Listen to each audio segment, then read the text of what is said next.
ظواہر کے اوپر عمل کرنا شریعت اور روش نبوی صلی اللہ علیہ وآلہ ہے کہ ظاہر کے اوپر عمل کیا جاتا ہے، ضرورت کے موقع پر معجزے ہوتے ہیں۔ امیر المومنین علیہ السلام امام ہے، سب کچھ جانتے ہیں، لیکن ظاہر کے اوپر عمل کرتے ہوئے تاکہ ہم اور آپ کے لیے رستہ جو ہے وہ ہموار ہو سکے، تو انہوں نے مشورے کے طور پر اپنے بھائی جو اس میدان میں اور اس فیلڈ میں ماہر تھے ان کو بلایا اور کہا کہ میں تزویج کرنا چاہتا ہوں، یہ مولا کے مشہور جملے کہ مجھے ایک ایسا فرزند اللہ دے کہ جو شجاع ہو، لہٰذا میں شادی کرنا چاہتا ہوں ایک شجاع قبیلے میں میری شادی ہو جائے۔ حضرت عقیل نے حزام کے قبیلے کو بتایا کہ یہ لوگ جو ہے شجاعت میں بھی عرب میں مشہور ہے اور اچھے اخلاقیات جس میں مہمان نوازی اور جو باشرف لوگ ہوتے ہیں ان کے اپنے اخلاق و آداب ہوتے ہیں، تو انہوں نے کہا کہ حزام جو ہے ان کا قبیلہ، حضرت حزام ان کا قبیلہ جو ہے زیادہ مناسب ہے اور باشرف ہے، چونکہ ظاہر ہے کہ حزام جو ہے مسلمان ہونے کے ساتھ ساتھ خود اہل البیت علیہم السلام کے بھی محب ہیں، شیعہ ہے، تو انہوں نے اس کی تجویز پیش کی۔ حضرت امیر المومنین علیہ السلام نے اپنے بھائی کو بھیجا اور کہا کہ آپ جو ہے میری طرف سے وہاں جائیں اور خواستگاری کریں۔ حزام کے پاس حضرت عقیل جب پہنچے، وہاں ان کے اپنے رسم کے مطابق 3 دن تک مہمان سے یہ نہیں پوچھا جاتا تھا کہ آپ کس غرض سے آئے ہیں، ان کی خدمت کی جاتی تھی، 3 دن تک خدمت کرتے تھے، پھر ان سے سوال کرتے تھے کہ اب آپ بتا دیجئے کہ آپ کس لیے آئے ہیں۔ یہ ان کا طریقہ تھا۔ 3 دن تک انہوں نے خدمت کی ہے باقاعدہ، اور 3 دن کے بعد کھلانے اور پلانے کے بعد انہوں نے سوال کیا کہ اے رسول اللہ کے چچا زاد بھائی، کس غرض سے آپ تشریف لائے ہیں، کیا خدمت کر سکتے ہیں آپ کی؟ تو حضرت عقیل نے ان کو یہی بتایا کہ امام برحق حضرت امیر المومنین علیہ السلام کا فرمان ہے کہ آپ کے جو دختر نیک اختر ہے ان کی خواستگاری کی جائے۔ تو حزام نے پہلے تکلفاً عرض کیا کہ اے رسول اللہ کے چچا زاد بھائی، ہم لوگ جو ہے وہ بدوی لوگ بدوی ہے، حضرت امیر المومنین علیہ السلام امام برحق ہے، ظاہر ہے کہ فرہنگ و ثقافت کا فرق جو ہے وہ آسمان اور زمین ہے، تو میں یہ سمجھتا ہوں کہ میری جو دختر نیک اختر ہے وہ ان کی تربیت ضرور اچھی ہوئی ہے، لیکن امیر المومنین علیہ السلام کے لیے شاید زیادہ مناسب نہ ہو۔ تو عقیل نے ان کو کہا کہ یہ خود حکم امام ہے، حکم امام ہے، تو حکم امام پر ظاہر ہے کہ حزام جو ہے وہ اتنی معرفت رکھتے تھے کہ اطاعت امام جو ہے وہ واجب ہے، حکم امام جو ہے اس کے اوپر عمل کرنا بھی واجب ہے۔ تو انہوں نے شریعت مصطفی صلی اللہ علیہ وآلہ کے مطابق اپنی بیٹی حضرت ام البنین سلام اللہ علیہا، جن کا اصل نام فاطمہ تھا، ان کے پاس گئے اور انہوں نے کہا کہ اس طریقے سے حضرت امیر المومنین علیہ السلام کا رشتہ اور حضرت کی خواستگاری انہوں نے کی ہے، تو آپ کیا اس پر راضی ہیں یا نہیں ہیں؟ تو اس سے پہلے کہ وہ ہاں اور نہ کہتی، تو فرمایا کہ میں نے رات کو ایک رؤیا دیکھا، ایک خواب دیکھا، جس میں نے دیکھا کہ ایک باغ ہے اور اللہ کے سارے نعمات اس باغ میں موجود ہے، درخت موجود ہے، پھل موجود ہے، سبزیجات موجود ہے، سارے کے سارے نعمات اس باغ میں موجود ہے۔ تو میں جو ہے ہر چیز کی طرف میری توجہ ہے اور میں دیکھ رہی ہوں کہ کس طریقے سے اللہ کے نعمات ہیں، تو اسی اثنا میں اچانک میں نے آسمان کی طرف نگاہ کی، وہاں سے ایک چاند جو ہے وہ آیا اور میرے پاس آیا ایک چاند، اور چاند آنے کے بعد 14 ستارے میرے پاس آئے اور آ کر میرے پاس آئے۔ تو جب حزام نے یہ خواب دیکھا تو اس نے کہا بیٹی آپ کا بہت مبارک خواب ہے، یہ بہت ہی سعادت مند رؤیا جو آپ نے ابھی فرمایا۔ تو بہرحال حزام نے جو ہے وہ حضرت عقیل کو یہ کہا کہ ہماری طرف سے جو ہے کوئی مشکل نہیں ہے، جب چاہے امانت کو لے سکتے ہیں۔ امیر المومنین علیہ السلام کی شادی حضرت ام البنین سلام اللہ علیہا سے ہوتی ہے، اور جو حضرت ام البنین علیہ السلام کا کردار رہا، کئی چیزیں جو ہے یہ تاریخ میں بڑی مشہور ہے۔ ایک یہ کہ حضرت ام البنین اہل البیت علیہم السلام سے جو محبت کا پہلے جس طریقے سے محبت فرماتی تھی، اور مودت اہل البیت علیہم السلام ان کے قلب اور ان کے وجود میں جس طریقے سے وہ اہل البیت کا قرب ان کو حاصل تھا، حتیٰ شادی کرنے کے بعد اس خاندان میں آنے کے بعد بھی ان کی وہ محبت کم نہ ہوئی۔ یہ نہیں کہا کہ اب تو میں بھی اس خاندان میں آ چکی ہوں، فرمایا نہیں، بلکہ حتیٰ اپنے بچوں کو بھی حضرت باب الحوائج ابو الفضل العباس علیہ الصلوۃ والسلام کو بھی یہی فرمایا کرتی تھی کہ یہ ہمارے آقا اور پیشوا ہے۔ ان کے لیے رسول اللہ نے فرمایا تھا الحسن والحسین شباب اہل الجنہ، یہ اہل الجنت کے شباب ہے، نوجوانان جنت کے یہ سردار ہے۔ اور یہی چیز جو ہے وہ فرمایا کرتی تھی کہ ان کے ساتھ ہمارا کوئی مقابلہ نہیں ہے، یہ جوانان جنت کے سردار ہے، یہ آل جو ہے اسی آل کے لیے جو ہے وہ، حالانکہ امیر المومنین علیہ السلام بھی اس میں شامل ہیں، لیکن یہ میں یہ سمجھتا ہوں ان چیزوں سے، یہ تاریخ کو جو ہے نا، یہ اگر انسان تاریخ کو سمجھے اور اہل البیت علیہ السلام میں جو اشخاص ہے جو محبت کا تقاضا ہے، یہ ہم جیسے لوگوں کے لیے ہیں کہ ہمیں جو ہے وہ امامت کے بارے میں، اور جو خاندان اہل البیت علیہ السلام جس کو اللہ نے اس خاندان کو بشریت کے ہدایت کے لیے رکھا اور ان کی مودت کو لوگوں کے اوپر فرض قرار دی، ان کی ولایت کو خلق کے اوپر واجب قرار دی، تو کم از کم یہ ہے کہ ہمیں اندازہ ہو جائے کہ کیا قدر و قیمت ہے اور کیا عزت و احترام ہے اس خاندان کا۔ ام البنین سلام اللہ علیہ نے یہی کیا، حتیٰ بارہا یہ فرمایا کرتی تھی کہ اس خاندان کے ساتھ کسی طریقے سے بھی برابری نہ کی جائے، ان کی مودت جو ہے وہ فرض ہے، رسول اللہ نے ان کی مودت کو فرض قرار دیا ہے ہم سب کے اوپر۔ تو یہ ایک تعلیمات کا اندازہ۔ اور جہاں تک حضرت ام البنین سلام اللہ علیہ کے فرزند ہے حضرت باب الحوائج حضرت ابو الفضل العباس علیہ الصلوۃ والسلام، تو ان کا تذکرہ بھی ضروری اور لازمی ہے کہ یہ کیا جائے۔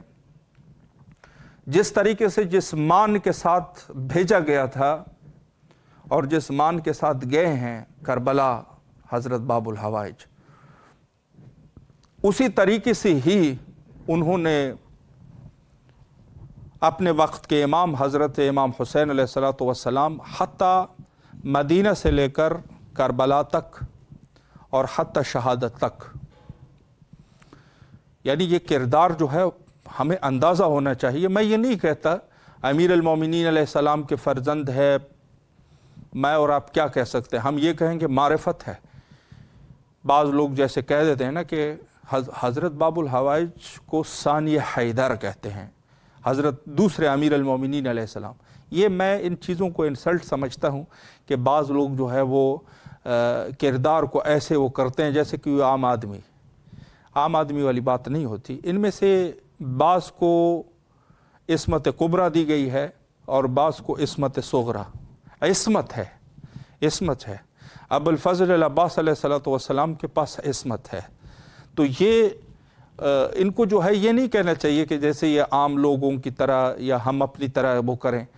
ہمارے لیے صرف اور صرف یہ نمونہ عمل ہے کہ ہم لوگوں نے کس طریقے سے یہ کردار جو ہے ہمیں آنا چاہیے. ابتدا سے لے کر کربلا تک حضرت باب الحوائج نے ہمیشہ سید شہداء علیہ الصلوۃ والسلام سے پہلے جہاں پر بھی خطرے کا احساس ہوا سب سے پہلے گئے ہیں. جہاں پر کسی سے بات کرنی ہے جو امام کے مناسب نہیں ہے، جو بدنسلہ، بعض لوگ بڑے بدنسلہ ہوتے ہیں، بدنسلہ لوگوں کی باتیں بھی بدنسلہ ہی ہوتی ہے، ظاہر سی بات ہے، وہ کیا کسی کی عزت کیا کریں گے. تو سب سے پہلے جو ہے سینے سپر ہو کر حضرت ابوالفضل العباس علیہ السلام نے حتیٰ ان بدنسلوں کا بھی سامنا کیا. بہت ضروری چیز ہوتی ہے، وگرنہ کہہ سکتے تھے نا کہ یہ بھی علی کے فرزند ہے اور میں بھی علی کا فرزند ہوں، کوئی کمی تو نہیں ہے. لیکن نہیں، ہمارے لیے یہ چیز جو ہے وہ ضروری ہے. جیسے آج کل کے اس دور میں کہتے ہیں نا سب برابر ہے جی، سب برابر ہے. سب برابر نہیں ہوتے، بعض شرف بعض خودی ہوتی ہے، بعض لوگ ان سے کم ہوتے ہیں. اللہ نہیں ہے تو نبیوں میں پھر اللہ فرق نہ رکھتے. بعض نبیوں کے اوپر جو ہے وہ فضیلت ہے. حضرت موسیٰ کے پاس جو ہے، حضرت موسیٰ کے پاس کتاب ہے، نبی مرسل ہے، اس قدر فضائل ہے، پھر بھی ان کو جو ہے وہ حضرت شعیب اور حضرت خضر ان کی شاگردی حضرت خضر کی شاگردی کرنی پڑ گئی. تو بافضیلت یہ ہے کہ انسان میں بھی یہی چیزیں ہوتی ہے. یہ ظاہر کو بعض بے وقوف لوگ جو ہے وہ کہتے ہیں میری بھی 2 ہاتھ ہے، اس کے ایک سر ہے، اس کا بھی ایسی ہے ویسے نہیں. اللہ نے بعض ہستیوں کے اوپر فضیلت دی ہے، بعض عظیم شخصیات کو عظیم شخصیات پر فضیلت دی. تو یہ جیسے یہ چھوٹے موٹے لوگ، بہت بے وقوف وہ شخص ہوتا ہے جو یہ کہیں کہ سب جو ہے وہ برابر ہے. سب برابر نہیں ہوتے، سب برابر نہیں ہوتے. کوئی علم، فضل اور یہ سب چیزیں جو ہے نا یہ ہوتی ہے اس میں. ابوالفضل العباس علیہ الصلوۃ والسلام نے عزت کی وہ مثال قائم کر دی کہ جہاں یہ چیزیں جو ہے، وگرنہ امیر المومنین علیہ السلام کے دونوں ہی فرزند ہے، کوئی فرق ہے اس میں؟ کوئی فرق نہیں ہے. پھر بھی جو ہے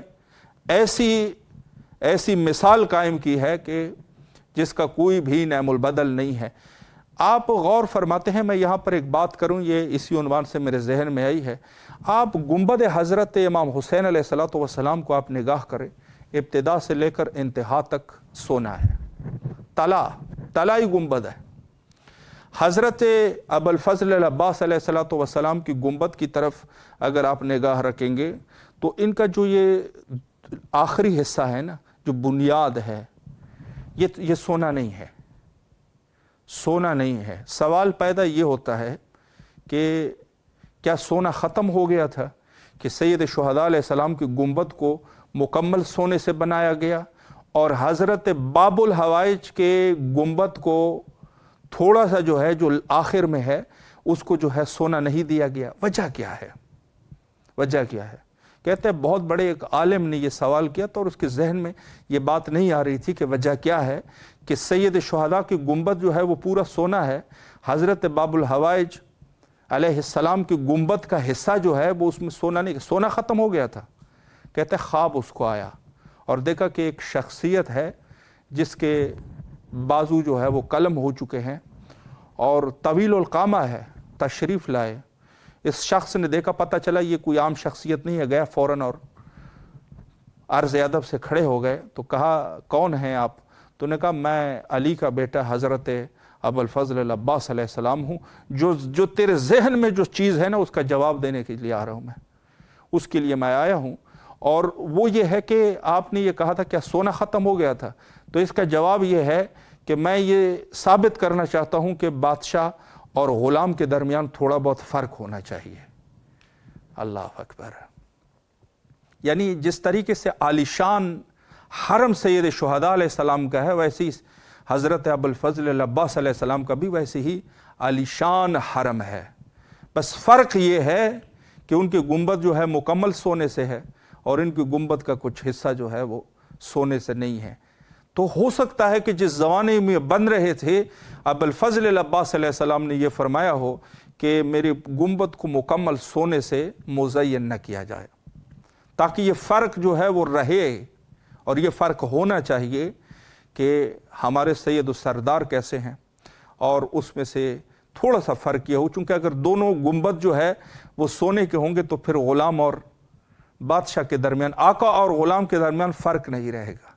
اللہ اکبر، قربان جاؤں میرے باب الحوائج حضرت ابوالفضل العباس علیہ السلام پر۔ آج بھی حوائج کا در ہے، جہاں کوئی جاتا ہے حوائج برآوردہ ہو جاتے ہیں، جاتا ہے حوائج برآوردہ ہو جاتے ہیں۔ باب المراد ہے، باب المراد ہے۔ کیا عظمت ہے ام البنین سلام اللہ علیہ کے اس فرزند کی، کیا کہنے ہیں، کیا کون ہے، یعنی ایک فیض کا دریا ہے، ایک فیض کا دریا ہے یہ ام البنین سلام اللہ علیہ کے فرزند ارجمند۔ کیا دبدبہ ہے، کیا شان ہے، کیا عظمت ہے۔ یہ ہے میرے مولا باب الحوائج۔ انہوں نے بتا دیا کہ عزت جو ہے یہ ان کی کس طریقے سے عزت ہونی چاہیے، اور جس نے ان کی عزت کی خود باعزت ہو جائے گا۔ یہ بھی ذہن میں رکھیں۔ بعض لوگوں نے بڑی بڑی باتیں کر دی آج کے اس دور میں، بہت کچھ کہہ دیتے ہیں، بہت کچھ کہہ دیتے ہیں، خاندان اہل البیت کے بارے میں بہت کچھ کہہ دیتے ہیں، لیکن ایک چیز ذہن میں رکھ لیجئے گا کہ جن لوگوں نے ان کی عزت کی، حضرت باب الحوائج علی کے فرزند ہے، علی کے فرزند ہے، سید شہداء علیہ السلام بھی علی کے فرزند ہے، لیکن اس کے باوجود بھی جو ہے وہ ایک فاصلہ رکھا، بس اسی کو احترام کہتے ہیں۔ مرتاض ہندی نے حضرت امام رضا علیہ السلام کا جو احترام کیا تھا، جس کو میں نے بیان کر دیا تھا آپ کی خدمت میں، یعنی سب وہ عادیان کے لوگ سوال کر رہے تھے، مرتاض ہندی یہ جو پنڈت تھا، اس کی جب باری آئی نا، اس نے کہا امام کو تکلیف ہو جائے گی، چھوڑ دیجئے گا۔ سوال ہی نہیں کیا اس نے، سوال نہیں کیا۔ بہرحال امام نے کہا کہ تیرے اوپر، تو مسلمان تو نہیں ہے لیکن برکت تیرے اوپر یہ رہے گی، جتنے سال تک تو جینا چاہتا ہے نا، چل ہم نے آپ کو جینا دے دیا، آپ کو زندگی دے دی۔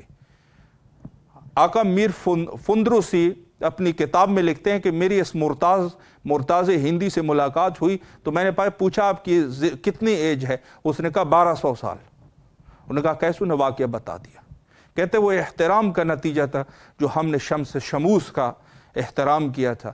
تو یہاں پر یہ چیزیں جو ہے وہ واضح ہو جاتی ہے، اور ہم لوگوں کو اس میں کیسا ہونا چاہیے۔ تربیت نفس کے لیے یہ مثال کافی ہے۔